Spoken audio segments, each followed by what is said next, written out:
5 minutes after 11 o'clock. Thank you for tuning in. You live in an area where tourism is huge. We have a huge tourism industry here. And why? Why do we have a huge tourism here in Florida? You might say, well, because Disney or maybe Universal or just a combination of all those theme parks. But what about before that?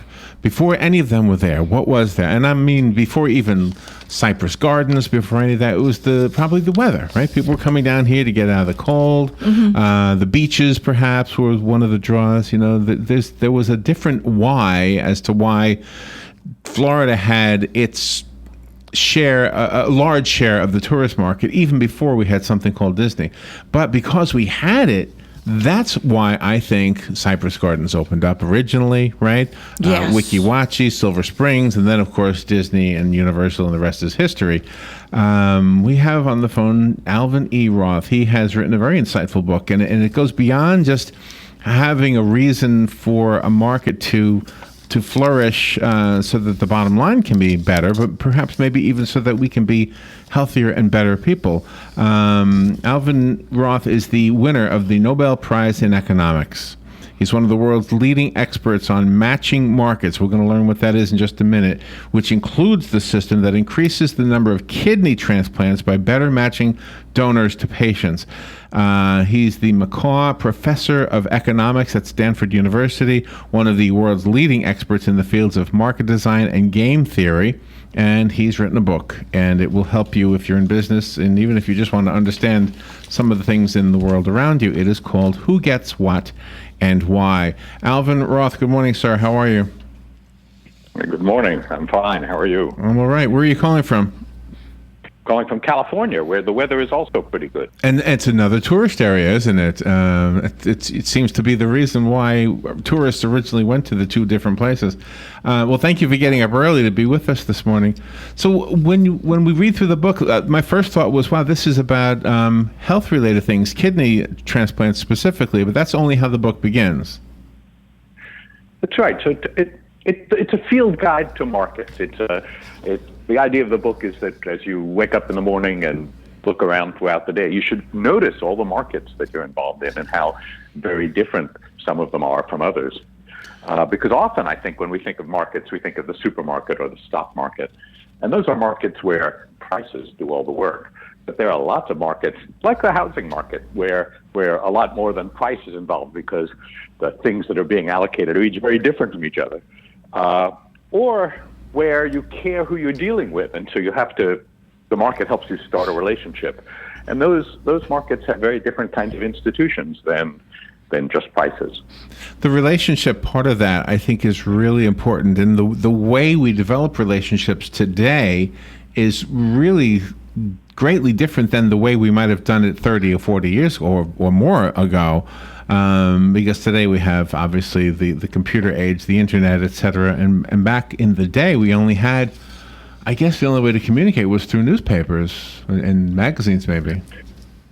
Well, and personally, we move around. Americans move around a lot more than we used to, I don't know, about 20 years ago, but certainly 50 years ago. So, for instance, think about applying for college. Lots of people apply for colleges far from where they live. And college is one of these markets, a matching market where price alone doesn't determine who gets in. You can't just decide to come to Stanford, where I teach. Mm-hmm. You have to be admitted, and Stanford can't just decide who its students will be. They have to compete with other universities. So matching markets are markets where you can't just choose what you want. You also have to be chosen, and that makes them very personal. So is the kidney part of the book, is that more of an analogy? I mean, I know it's an actual market, but it helps us understand a little bit about the business part of what we're talking about. Well, so the one reason I wrote so much about kidneys and have been so fascinated and involved for so many years with kidney exchange is that we don't allow money to be used for kidneys. So I mostly think about markets where money doesn't determine everything. Mm-hmm. But it's against the law to buy a kidney for transplantation, and there aren't enough kidneys. So what I've been involved in is helping organize kidney transplants so we get more of them. And a big element of that is what we call kidney exchange, because it turns out healthy people have two kidneys and can stay healthy with one. So if someone you loved was dying of kidney failure, you could perhaps give them a kidney and save their life. But even if you're healthy enough to give someone a kidney, you can't always give a kidney to the person you love, because kidneys have to be very well matched. So sometimes you're healthy enough to give a kidney, but you can't give it to the person you love. I might be in the same situation, and it might be that my kidney is compatible with your patient and your kidney is compatible with my patient. So that's a kidney exchange. We get these two patient-donor pairs together, wow, and they exchange kidneys. Wow. That is it a hard sell? No. Once you've decided that you want to give a kidney to the person you love to save their life, it's easy to, and then you can't. That's really disappointing.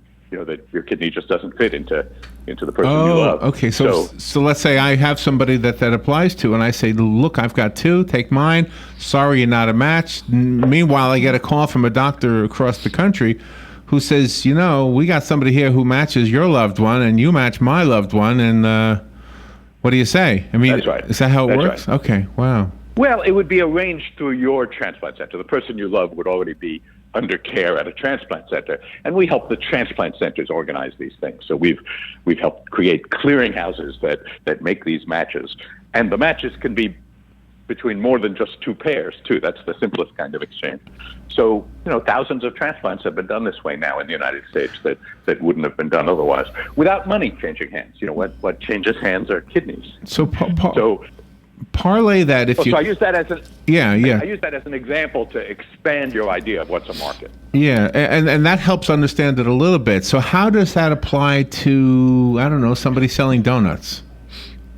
Well, donuts are pretty much a commodity, right? So, maybe my donuts are tastier than my competitors' donuts, but when I'm selling donuts, I don't care who I'm selling to. You might care who you buy the donuts from if mine are tastier than someone else's. But I'm happy to sell to you. I say $1 a donut. You come down, you slap your dollar on the counter, and I give you a donut. Right.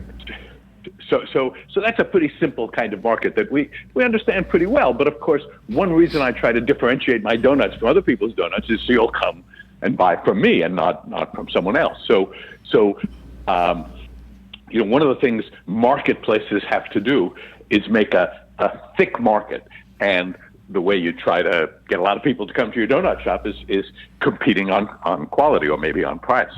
Okay. But that's not a relationship market. Although you might buy a donut every morning from the same place. So there's certainly an element. So there's a whole continuum of market types between commodity markets, where everything is the same and you really, really don't care who you're dealing with. You don't have to worry who you're buying. If you're buying 100 shares of stock, of shares, you don't have to worry who you're buying those shares from, because all the shares are the same. And you don't worry whether the person took good care of the shares while he had them, and he doesn't worry whether you're going to take good care of the shares. So that's a real commodity market. Do you know what market for donuts? I'm sorry. Donuts is somewhere in between. Yeah, the market for car riding, Uber, for example, in a city like New York, where at any given time, if you could just fly over New York and see down onto the streets, you're going to see a sea of yellow cars because of all those cab companies that exist in New York, and for Uber to even make a dent in that is unbelievable. So what are they using to thicken up their sales? What are they using? Well, first of all, they've got an app that when I land at LaGuardia Airport, I can open it up and call an Uber using the same phone app that I use in San Francisco. So their market is much thicker than just New York City, right? So in New York, I can hail a cab, but if I wanted to call a cab, I'd have to look up the number of a New York cab company, because cabs are licensed by New York City. Yeah. The other thing is, when you look down at that sea of yellow, you're mostly looking at Manhattan. If I'm out in the outer boroughs in Queens, I might have to wait a little while for a cab. True. I certainly couldn't just flag one. Yeah, you can't flag a cab in LaGuardia. Right. So Uber provides a service where the yellow cabs don't. And is this what they call a free market, or is that something different? Well, a free market, a market that can work freely, is one that has rules that allow it to work freely. So free market, I talk about that quite a bit in the book. Free market is an unusual expression because some people think it means a market with no rules. But there are almost no markets with no rules. The New York Stock Exchange has plenty of rules. Trades start at 9 a.m. Eastern Time. You can't trade on inside information. I mean, there are all sorts of rules that make the market work freely. And so I think that's what we have to think of as market designers, as people making markets. If you're trying to start Uber as a company or Airbnb, you have to think, what rules should the market have so that it works well? And of course, a market like Uber has lots of rules because it's embodied in an app. You have to call an Uber on the app, and the app contains all the rules for how that works. Mm-hmm. The book is called Who Gets What and Why. It's written by our guest, Alvin E. Roth. He's out in California. We have to take a little break, Alvin, and we'll be right back. I want to ask you when we come back how we apply this to our own small businesses, if you could answer that one. We'll be right back after this. The weather is brought to you by myfwc.com. Safe boating is no accidents. On this Monday, there'll be a shower around during the morning hours. Otherwise, it'll be breezy with clouds and sun, and an afternoon thunderstorm in places, the high 85 to 89. Clear to partly cloudy Monday night, low 65 in the coolest inland spots, 71 along the coast. Tuesday, partly sunny, high 86 to 90. For Wednesday, sunshine and some clouds. Watch out for an afternoon thunderstorm, the high 89 to 93. From the Florida Weather Center, I'm meteorologist Joe Lundberg. This is Kendall Carpenter with Golden Ocala Golf and Equestrian Club. I want to introduce you to the finest equestrian opportunity available. If you love horses and enjoy Central Florida's mild climate and rich rolling landscape, come explore Golden Ocala. Bridle trails weave their way through this stunningly beautiful community of stately homes. Our state-of-the-art equestrian center will meet all of your equestrian needs with style. Visit us at goldenocala.com.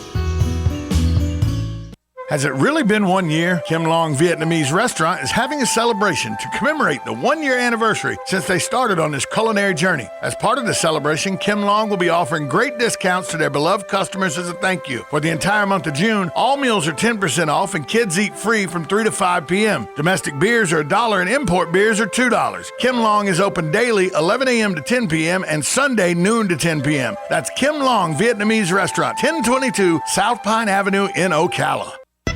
Hey Ocala, this is Kelly Hart, Executive Editor of Ocala Magazine. Did you know last year Ocala Magazine won more awards in excellence than any other publication in Florida? And this year, Ocala Magazine was named Best Consumer Magazine in the state. Now you can join me every Friday at 10 a.m. on Ocala Magazine Radio, where we bring the pages of Ocala Magazine to life, right here on The Source. Ocala Magazine thanks you for making us number one. And remember, there is only one Ocala Magazine.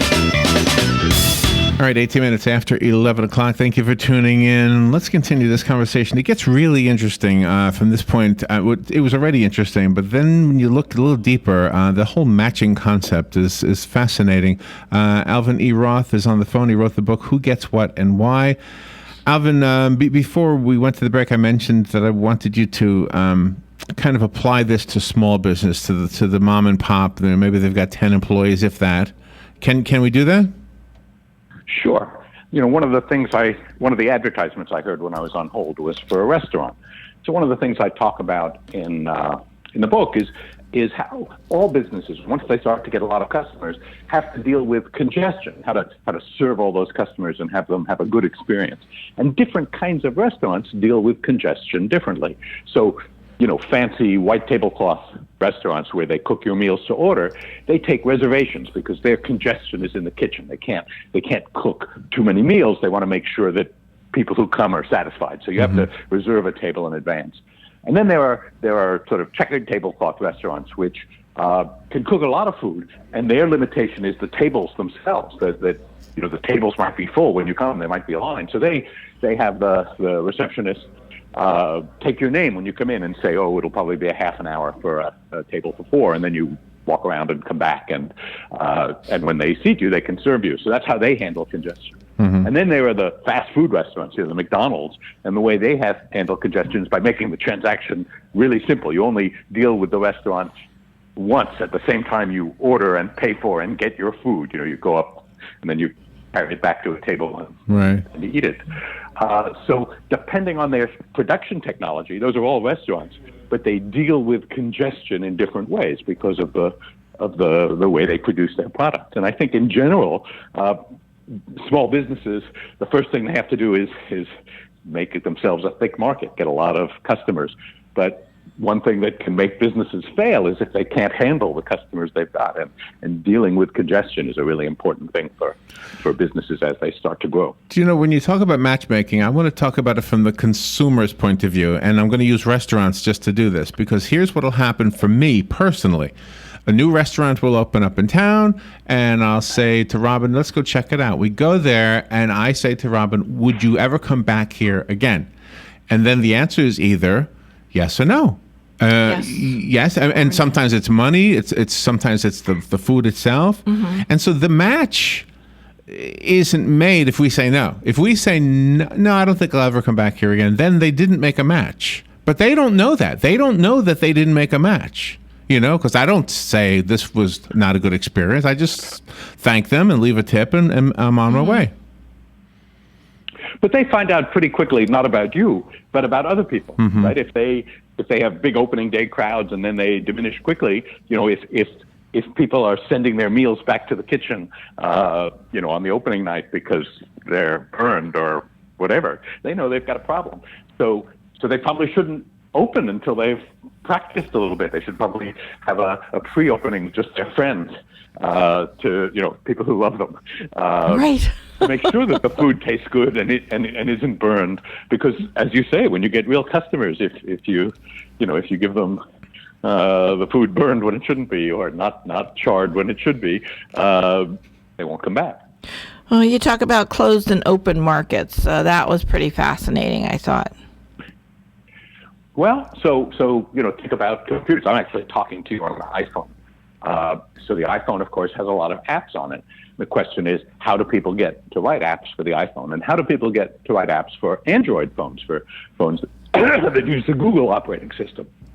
And, you know, if you remember back to IBM PCs and Apple computers, they also had, you know, IBM PCs made it easy for developers to write software. And Apple made it hard. They wanted to write their own software. So, you know, so a computer and a telephone are markets for software. The one reason I have a smartphone is that it allows me to do all sorts of other stuff on it. And the reason most of us have either phones that work on the Apple operating system or the Google operating system, Android, is that those are the operating systems that have the most apps. If I came up with a new phone operating system, even if it was great for making telephone calls, if it wasn't good for having applications, you probably wouldn't buy it. And the open and closed markets are two approaches for getting the open market. On the one hand, and get a lot of applications. The closed one helps Apple profit from writing its own software, but also helps them curate. They want you to be satisfied. It's a little bit like what you said about the restaurants. If you open the apps and they're not very good, you erase them and aren't so happy with the phone. Yeah, absolutely, yeah. The book is called Who Gets What and Why. Alvin E. Roth is the author. I have a copy of the book. If you want the copy that was sent to us, you can have it just by calling me right now, 622-9622. The rest of us will have to buy it. Alvin, I know you've got a 25 after slot that ends, so I want to be sure we give the information out so listeners can buy the book. Do you have a website you would recommend? I do. If you search for my name, Al Roth, on Google, you will find my market design blog. I post something every day about market design. Okay. Al Roth on Google. And I'm guessing the book is on Amazon and all the other places books are sold? It is, and it just came out in paperback. I think that's the occasion. Okay. All right. Alvin, thank you for being on the air with us. Thank you for getting up early out on the West Coast. And you've given us a new way to look at some of the things that may have been a challenge for anybody in business. So thank you for doing that. Well, thanks for inviting me to chat.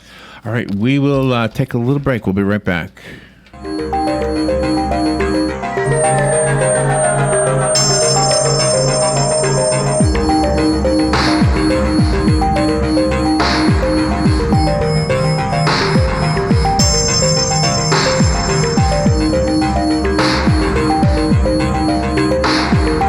Has Has it really been 1 year? Kim Long Vietnamese Restaurant is having a celebration to commemorate the 1 year anniversary since they started on this culinary journey. As part of the celebration, Kim Long will be offering great discounts to their beloved customers as a thank you. For the entire month of June, all meals are 10% off and kids eat free from 3 to 5 p.m. Domestic beers are $1 and import beers are $2. Kim Long is open daily 11 a.m. to 10 p.m. and Sunday noon to 10 p.m. That's Kim Long Vietnamese Restaurant, 1022 South Pine Avenue in Ocala.